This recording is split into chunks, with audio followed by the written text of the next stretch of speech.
So hello दोस्तों। कैसे हैं आप सब लोग? उम्मीद रखते हैं बेहद अच्छे होंगे, जबरदस्त हो, जिंदाबाद होंगे। तो मैं शिवम आपके प्यारे परिवार एसआर एकेडमी 100 पर बहुत बहुत स्वागत करता हूं मित्रों।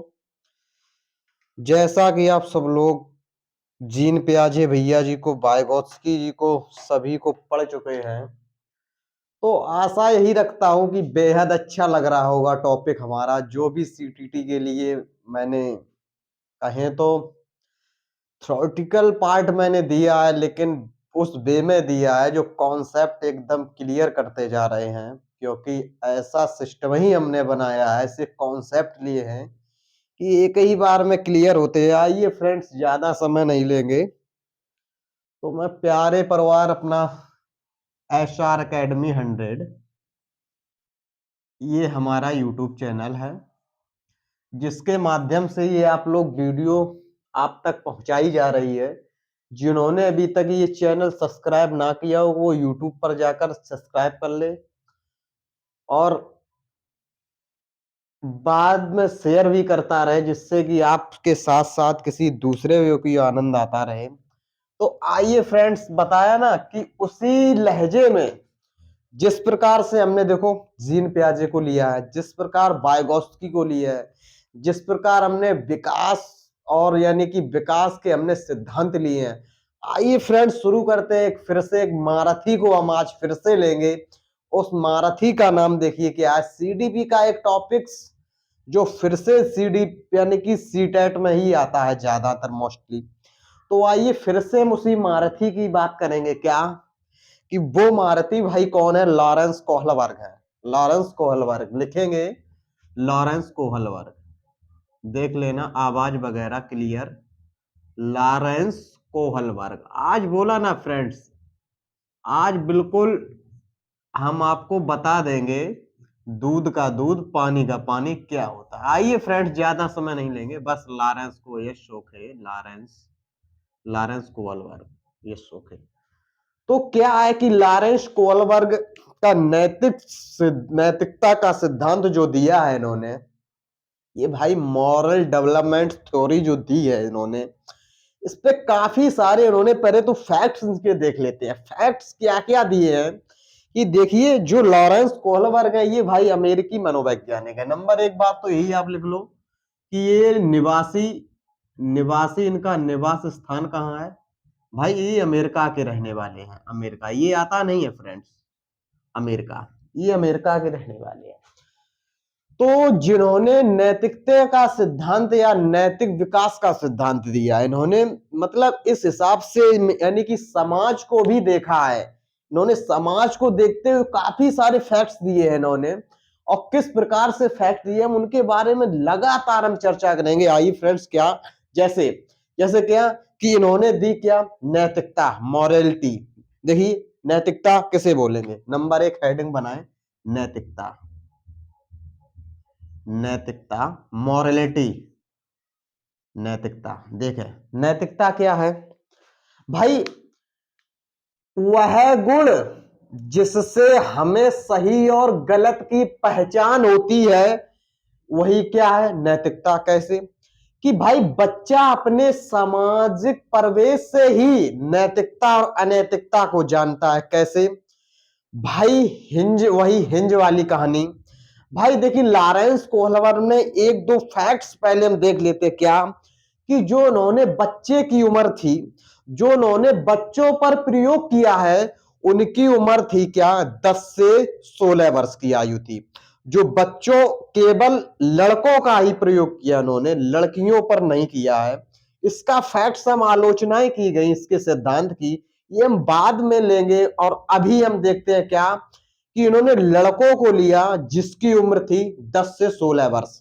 10 से 16 वर्ष की उम्र थी, और उसमें क्या था कि उसमें क्या था कि हिंज जैसी कहानी थी कि प्याजे की तरह कोहलबर्ग ने भी अपने सिद्धांत में कहानी कथन पद्धति का ही प्रारूप दिया है। क्यों? क्योंकि जैसे जब उन्होंने 10 से 16 वर्ष के बच्चों को लिया, तो उसमें ये देखा किसमें नैतिकता है, किसमें सामाजिकता है। और कौन सामाजिक मतलब कौन समाज को देखकर काम करेगा, कौन समाज को नहीं देखकर काम करेगा, इस बारे में चर्चा की है। तो आई फ्रेंड्स देखते हैं क्या नैतिकता मॉरलिटी क्या है। देखें क्या कि भाई यह वह गुण है जिससे हमें सही और गलत की पहचान होती है।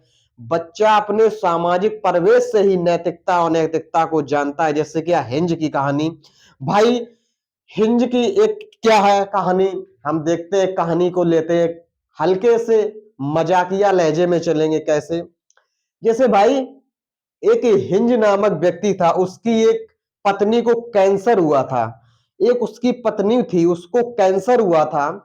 तो उस ससुरा क्या हुआ कि पत्नी का जो कैंसर उसी को पत्नी को हुआ।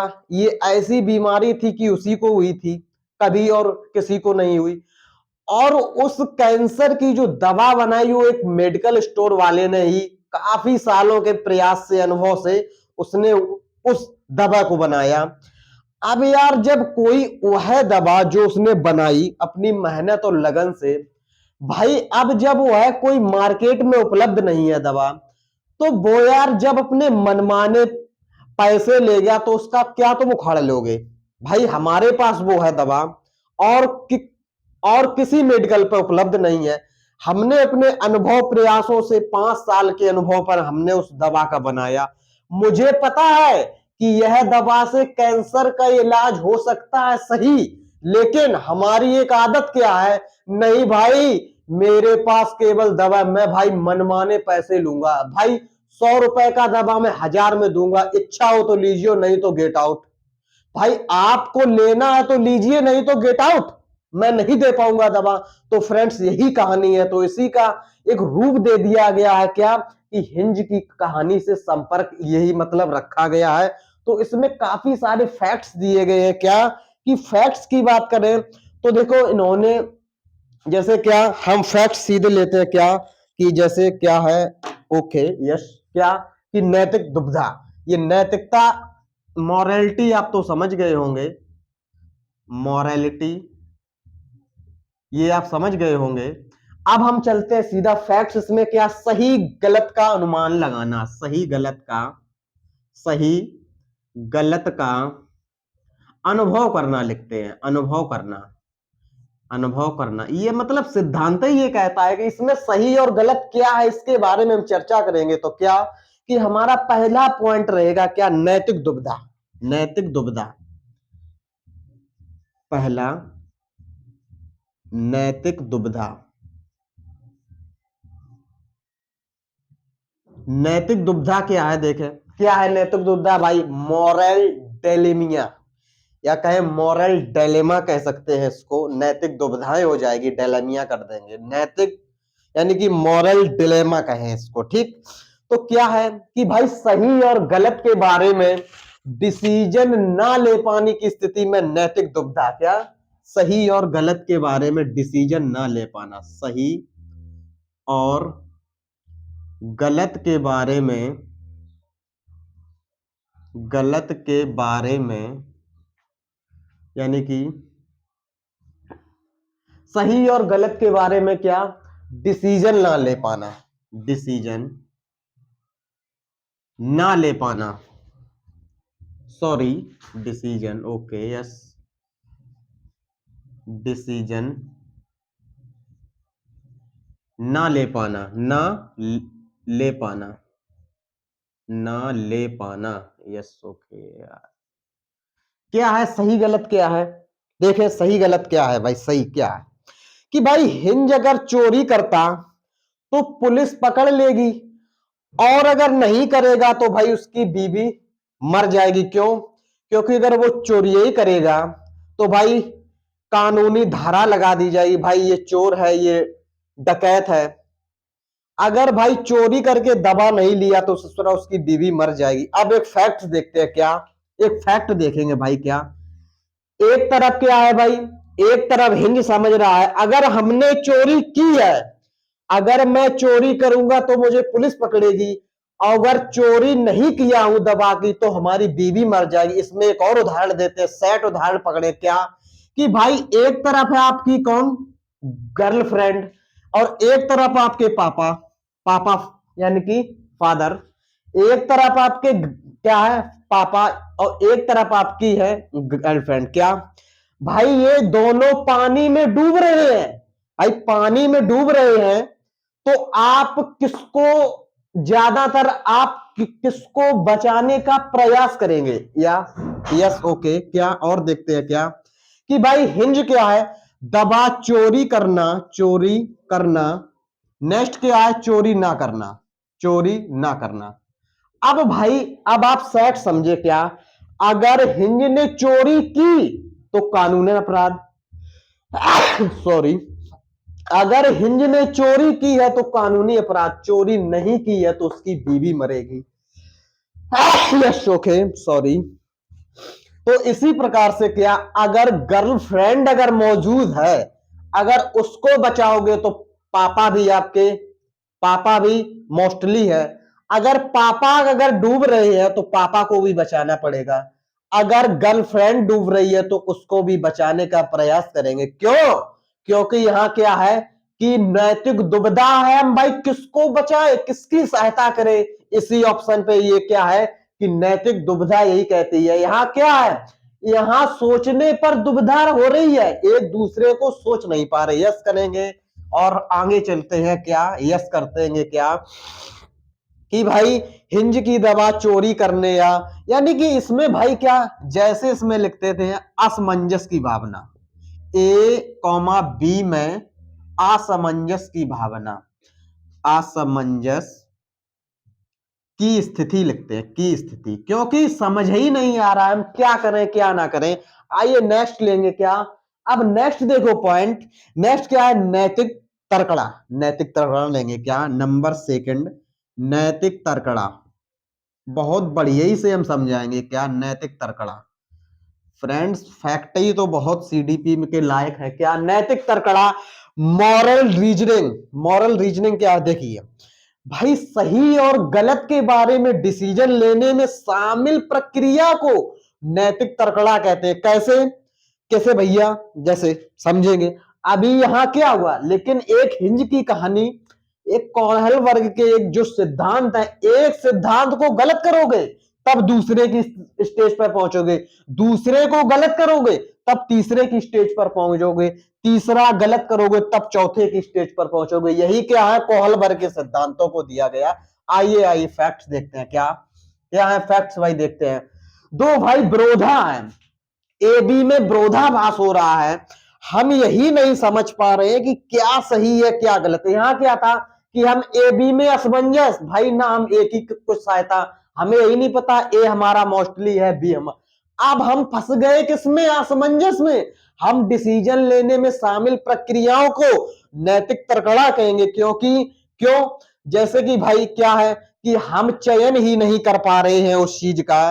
कैसे, जैसे कि भैया गर्लफ्रेंड को बचाएं या पापा को बचाएं, हम किसको बचाएं, इसीलिए क्या कहा गया है भाई, सही और गलत में से किसी एक को चुनना। जैसे हिंज ने चोरी को चुना था, हिंज ने अगर सोच लिया, भाई हिंज अगर ना सोचता कि भाई हमको ससुरा दवा तो चोरी करना ही है, हमको चाहे ना काहे ना हमको फंसिए हो जाए, तो इस प्रकार से हिंज ने सोचा। तो ये नैतिक तर्कड़ा ने क्रॉस कर दिया कि उसको नैतिक दुविधा को, यहाँ की असमंजस की भावना थी। यहाँ क्या है, यहाँ क्या है कि ए और बी में क्या कि जैसे कि क्या है कि मतलब ये है कि चिंतन की प्रक्रिया बोलेंगे, एक तो हम इसमें लिखेंगे विरोधाभास, विरोधाभासी,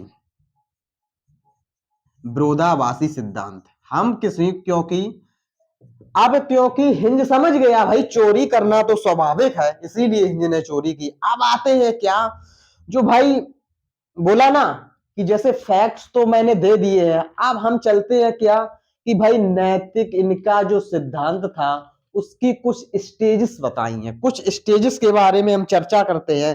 क्या उन्होंने स्टेज भाई बताया है, कोहलबर्ग के नैतिक सिद्धांत के 3 लेवल बताए हैं। यस करेंगे, हाँ सर समझ गए हैं लेवल क्या होने, लेवल क्या होंगे उस पर मैं भी चर्चा करूंगा। क्या एक फ्रेंड्स, और हम तीसरा फैक्ट लेते हैं को नैतिक व्यवहार क्या है। देखिए ये मैंने अपने हिसाब से ही जोड़ रहा हूं, क्या नैतिक व्यवहार, भाई नैतिक व्यवहार क्या है देखते हैं। नैतिक व्यवहार क्या है, मॉरल एक्शन क्या है भाई, कि व्यक्ति द्वारा क्या कि व्यक्ति द्वारा नैतिक दुविधा नैतिक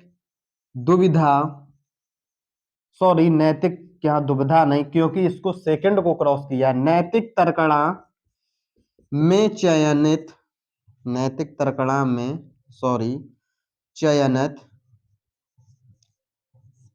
विकल्प को वास्तविकता, बहुत फ्रेंड्स बोला ना कि फ्रेंड्स ये फैक्ट सी बहुत है, वास्तविकता या व्यवहार के धरातल पर उतारना, वास्तविकता के धरातल पर उतारना नैतिक व्यवहार है। यस करें क्या? अभी एक फैक्ट व्यवहार है। क्यों नैतिक व्यवहार है? जैसे क्या कि भाई व्यक्ति द्वारा नैतिक तर्कणा इसको क्रॉस किया है, तभी मैंने क्या फर्स्ट को क्रॉस करोगे सेकंड सीढ़ी चढ़ोगे, सेकंड क्रॉस करोगे थर्ड, इसी प्रकार स्टेप चढ़ते जाएंगे। क्या कि व्यक्ति द्वारा नैतिक तर्कणा में चयनित विकल्प को वास्तविक, यानी कि भाई हिंज ने ये समझ ही लिया कि भैया हमें चोरी ही करना है, जब उसको चोरी करनी है उसने उतार लिया वास्तविक व्यवहार में। इसी को क्या कहेंगे? नैतिक व्यवहार कहेंगे। यस करेंगे, हाँ समझ गए हैं, यस करें कि हाँ क्या नैतिक व्यवहार क्या है भाई? नैतिक दुविधा, सही गलत का डिसीजन नहीं ले पाना। नैतिक तर्कणा, उसमें विरोधाभास पैदा हो गया कि भाई किसको क्या करे, यहाँ डिसीजन क्यों? क्योंकि भाई आंधी आ रही है, हम डिसीजन नहीं ले पाए। हम तो भाई चल रही है आंधी और हम भाई रजाई ओढ़ के सो रहे हैं, तो ये क्या है? ये हमें एक ए और बी में कोई असमंजस, हमें भाई आंधी का मतलब ही नहीं, हम क्या करेंगे उसमें? जब आंधी का हमने किया विरोध, तो क्या उस विरोध को हमने उतार दिया वास्तविक जीवन में, इसी को नैतिक व्यवहार करेंगे। यस करेंगे, हाँ समझ गए हैं भाई। इसी प्रकार से क्या कि रूबी ने टिफिन खा लिया राखी का। एक दिन क्या हुआ कि भाई स्कूल में क्या हुआ, रूबी लंच लेकर आई, रूबी का टिफिन खा लिया राखी ने। अब ससुरा दूसरे दिन राखी यही सोच रही है क्या कि भाई तूने मेरा टिफिन खाया तो मुझे क्या मिला उससे, आज मैं भी तेरा टिफिन खाऊंगी। इसी हिंज की कहानी से ये स्पष्ट होता है कि एक दूसरे की नैतिक दुविधाएं या नैतिक तर्कणा को सामंजस्य में रखें, इसी को क्या कहेंगे? नैतिक व्यवहार। इसको यानी कि व्यवहारिक जीवन में उतार दें। यस करेंगे, हाँ से समझ गए। तो भाई कैसा लगा स्टार्टिंग में? कौन सा भाई? Lawrence Kohlberg. ये भाई एक और लिख ले, इन्होंने नैतिक विकास पर बहुत गहरा किया है, नैतिकता पर पूरा ही फोकस ही किया है, नैतिकता पर, मॉरलिटी पर। तो भाई यही सब क्या है कि हमने फैक्ट्स फ्रेंड ये दिए, क्या? नैतिक दुविधा, नैतिक तर्क, नैतिक व्यवहार। इनमें से सीटीटी बहुत ही ज्यादा पूछता है। हिंज की कहानी तो सीटीटी के लिए इंपॉर्टेंट है। तो कैसा लगा हमारा ये सेशन फ्रेंड्स? उम्मीद रखते हैं कि बेहद अच्छा लगा होगा, जबरदस्त लगा होगा। इसी प्रकार से फ्रेंड हंसते रहिए, मुस्कुराते रहिए, सदा जीवन की ओर बढ़ते रहिए फ्रेंड्स। तो अपना भी थोड़ा शेयर सब्सक्राइब वाली बटन पर उंगली चला दिया करो कभी सोते जागते हुए, जिससे कि सब्सक्राइब भी हो जाए और शेयर करना भी ना भूलें। क्योंकि एक शेयर से आपका क्या हो जाता है, लेकिन हमारा तो मनोबल बढ़ता है, आपका तो डाउन नहीं होना चाहिए मनोबल। मनोबल बढ़ाने के लिए अगर आप इसी प्रकार से व्यवहारिक जीवन रखेंगे तो सीडीपी का ऐसे हलवा बना के पिलाएंगे कि जब ही किसी भंडारे में नहीं पिया होगा। तो फ्रेंड्स आशा रखता हूं कि आप हमारे सेकंड क्लास के लिए तत्पर रहेंगे। जब तक के लिए आज्ञा लेता हूं, जब के लिए जय हिंद जय भारत।